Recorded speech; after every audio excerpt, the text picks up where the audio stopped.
So, in the summer of last year, my sister and I went to Lebow, Germany to take a look at the U-995 submarine, which serviced the Nazi Empire during World War II. So here we are docking at Lebow, which is a super nice coastal town in Schleswig-Holstein, Germany, near where my aunt lives on the Baltic Sea coast. And it features the Lebow Naval Memorial and, of course, the U-995. This is my sister walking up to the submarine. In German, we call them U-Boot or formerly Unterseeboote. Here's a Florida scale. I don't know why I taped that. And here is the machinery room where the machinist and lead engineer would be operating. Basically, they would make sure the boat would crash dive, keep pressure in check, improvise damage repairs. This is the galley where the chef would cook. And I have no idea how he fit in there. Obviously, food and rations ran out pretty quickly on sea. And these are the bunks for upper level officials and crew. They're designed to keep you from rolling out on rough sea, and there were about 2 to 3 men to a bunk. So back when these were manned, they felt extremely crowded, and it permanently smelled of diesel down there, and it was really hot and very sweaty, and of course stressful for the men. And here's my sister looking back because she wasn't sure I was still filming. We're heading to the central command, which is also where the captain would use the periscope to check for danger on the surface. This is the periscope, which we tried to film some more, but they had it locked. And this is us trying to film anyway. Basically, this is where they would surface once the captain thought it was safe. And the captain and upper officials, whoever was privileged, was able to catch fresh air, do navigating on the surface, and check for danger. This is the navigator's booth where they made course corrections. And then this is the engine room where the leitende Ingenieur, or the lead engineer, and the captain made all the decisions. And this is where the action happened as well. This is also where the crew would fit if there was a lot of danger or a battle happening. This is the Funkraum, the radio room, where they received orders from the Empire and the Führer.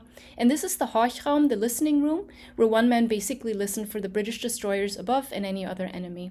This tiny place, these are the captain's quarters. You couldn't lay straight on it unless you're like 3 to 4 foot tall. And I have no idea how these officials fit into these booths. And then here I am heading to the front torpedo room, the Vorder Torpedoraum, where the rest of the crew also lived and worked and launched torpedoes. And this is one of the spare torpedoes, I believe. They had 4 on this ship.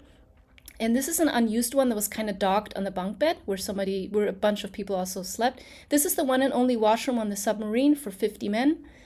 And it was tiny. And so the torpedo room was a multi-purpose room where men were both sleeping and launching the torpedoes. The front part, where I'm walking right there, held 4 torpedoes, or 4 opportunities for the torpedoes to be launched. And there was a torpedo tube in the back as well, which I didn't get to film. And basically a torpedo would be loaded into a tube, and it would be loaded with seawater to equalize pressure. And then the outer door opened, and the torpedo was fired using compressed air. So that's how it worked. And this is also the front of the ship. And to give some more of the backstory, the U-995 sank 2 ships and damaged 1. It was one of the later submarines by the time that the Allied defenses had become very strong, and their sonars were able to scope out German U-boats. Many missions for submarines at this point became survival focused. And German men, especially U-boat captains, they knew if they were recruited to serve one, they would certainly die, or most certainly. There were only 10% of submarines that actually came back, and up to 30,000 German men died. And one of the commanders for this submarine was Walter Küntop, and this submarine in the end got captured near Trondheim in Norway and served as a Norwegian ship for a while, and eventually given back to Germany a few decades later, and now it's sitting at Lebow.